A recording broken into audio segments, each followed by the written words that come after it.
ప్రియమైన స్నేహితులందరికీ 2026 నూతన సంవత్సర శుభాకాంక్షలు. మనం ఈ నూతన సంవత్సరాన్ని స్వాగతించే విధానం నిర్దేశిస్తుంది మనం ఎలా కొనసాగుతాము అన్నది. యెషయా 43:18-19లో బైబిల్ ఇలా చెబుతోంది. మునుపటి వాటిని జ్ఞాపకం చేసుకొనకుడి, పూర్వకాలపు సంగతులను తలంచుకొనకుడి. ఇదిగో, నేనొక నూతన క్రియ చేయుచున్నాను.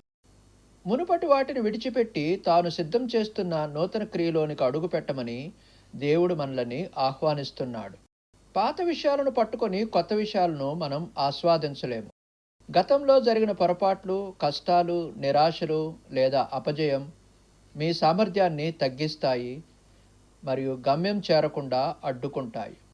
గత సంవత్సరం జరిగిన మంచైనా లేదా చెడు అయినా సరే దానిని వెనుక వదిలివేయండి. ద్వేషం మరియు నిందను వదిలివేయండి. మిమ్మల్ని మీరు క్షమించుకోండి, ఇతరులను క్షమించండి మరియు ముందుకు సాగండి. ఈ కొత్త సంవత్సరంలో దేవుడు మీకోసం కొత్త మరియు అందమైన ప్రణాళికలను కలిగి ఉన్నాడు.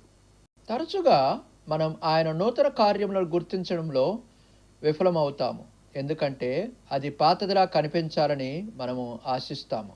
కానీ దేవుని నూతన కార్యం మీ సౌకర్యవంతమైన స్థితి నుండి బయటకు వచ్చి తెలియని గమ్యాలలోనికి మిమ్మలను నడిపించును.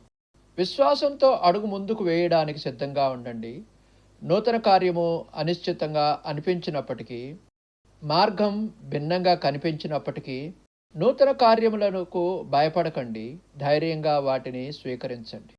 దేవుడు మిమ్మల్ని అభివృద్ధి చేయడానికి మరియు మీకు ఉజ్వల భవిష్యత్తును ఇవ్వడానికి ప్రణాళికలు కలిగి ఉన్నాడు.